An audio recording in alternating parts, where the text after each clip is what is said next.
Alright, so in this video I'll be talking about how to soundproof a solid wall, meaning you don't really want to go out and rip out the drywall and add a bunch of stuff inside the wall. The wall is solid, you want to keep it that way.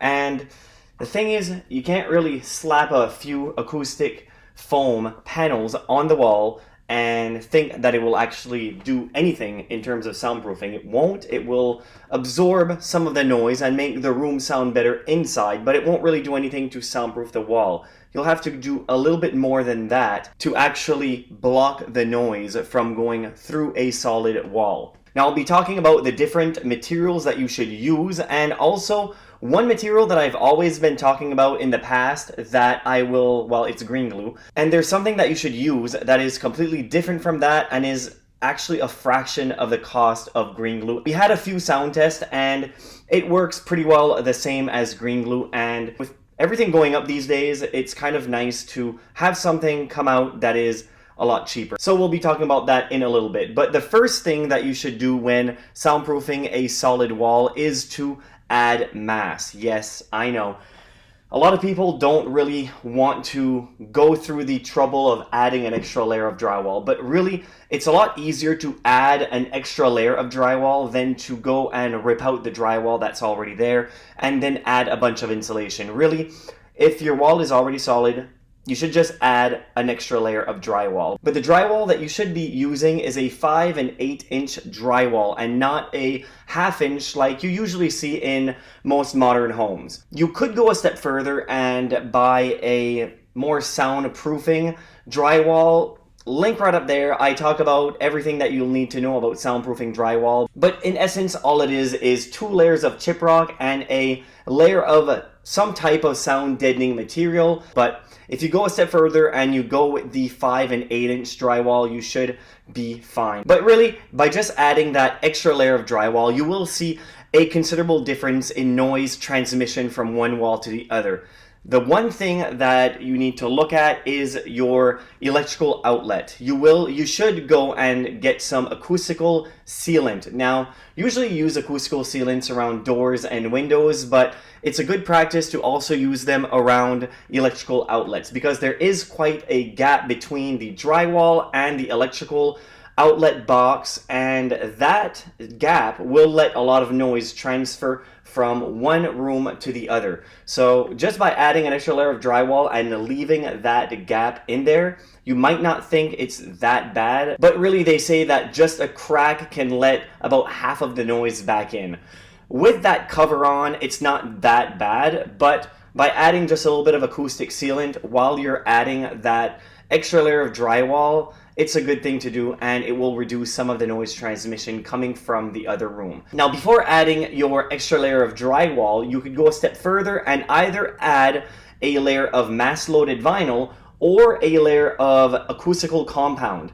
Now, what you could use instead of an acoustical compound, like let's say green glue, is something like carpet glue. Now, I'll have links in the description below of everything I talk about in this video, so just go and click that link to find out exactly what I'm talking about in this video. Now, you'll have to use a type of carpet glue that is not too liquid, but also not too thick. Now, just make sure to add this type of carpet glue all over the layer of drywall. Don't leave any gaps, and since it's a lot cheaper than acoustical compound, then you can afford to add a little bit more. And by doing this, there might be a little bit more noise that is blocked from going through that solid wall. Now, you could go a step further and use mass-loaded vinyl. Now, mass-loaded vinyl is, well, it's basically loaded mass in vinyl.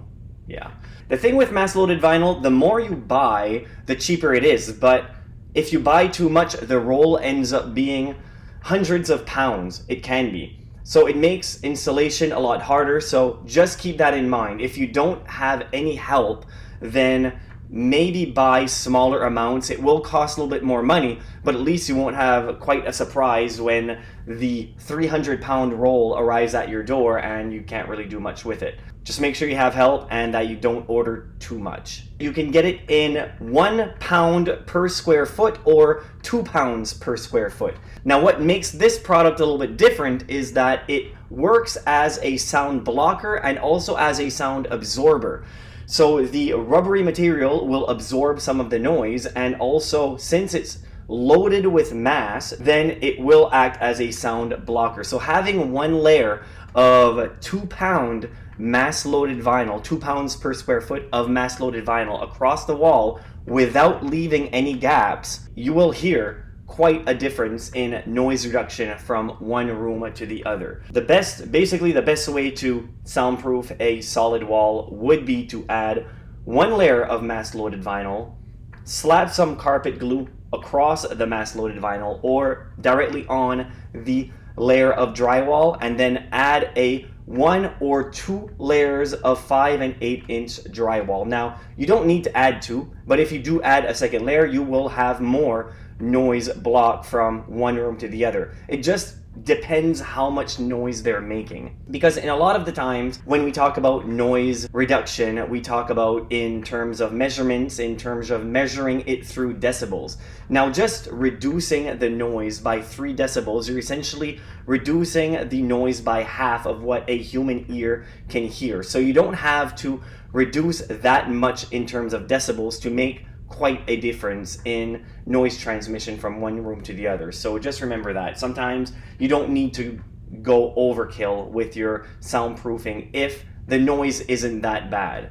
But if the noise is really bad, then yes, adding a second layer of drywall and even more mass loaded vinyl, then not much noise is going to go through that wall. That is if the wall is solid and you don't want to go and rip out the drywall and start from the studs. Now, if this solid wall is an exterior wall that has a window, just make sure that most of the noise is not coming from the window and you go around and soundproof the wall. Just make sure to take care of the window even before taking care of the wall, because if you soundproof the window, you will notice a considerable difference. Unless your window is already, let's say, a double or triple pane window, then it might already be good. But if it's only a single pane window, then there are methods to go about and soundproof that window. Either you should just go and replace the window entirely if it is a single pane. Then if you have an exterior window and there is a lot of noise coming from outside, if there's a lot of noise coming from your neighbors, then changing out the window. If you are going to go ahead and add a bunch of drywall to soundproof the wall, then it would be smart to go ahead and change the window. But if you already have really good windows, updated windows, and the noise isn't really coming through the windows, but there are cracks around the windows, then just seal all those cracks around the window and around the window frame with acoustical sealant.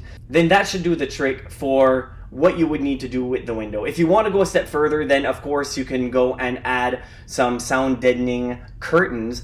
Now, usually people say that sound deadening curtains don't really work, but it does give you a little bit of sound deadening of some noise that would be coming from outside and even make the room inside sound a little bit better. But just make sure to buy a 3-layer at least sound deadening curtain, because usually these are also called blackout curtains. And what it is that there's 2 curtains, basically 2 material fabrics, and there's 1 black felt in the middle. That's mostly to block the sun, but it also helps in blocking a little bit of the noise. So with these 3 layers of material, you will get a little bit more sound dampening and a little bit of sound blocking from the noise coming from outside. But just make sure, if you are going to be using sound deadening curtains, just make sure to have the curtains be bigger than what the window frame is by at least 6 inches from each side, top and bottom. But also, as a tip, just buy 1 panel of acoustic curtains, because if you buy 2 panels, then you'll have that gap in the middle, which will let a lot of noise through. So it kind of defeats the purpose, really. So just buy 1 window curtain, and that's big enough to encompass the whole window, and that should be good to take care of the window if you already have a good thick window. Leave me a comment. I love to read and answer your questions, and sometimes I use your questions for future videos. So let me know any of your questions regarding solid walls or anything regarding soundproofing and sound deadening, and I'll do my best to answer your questions. Thank you very much for watching. Until next time.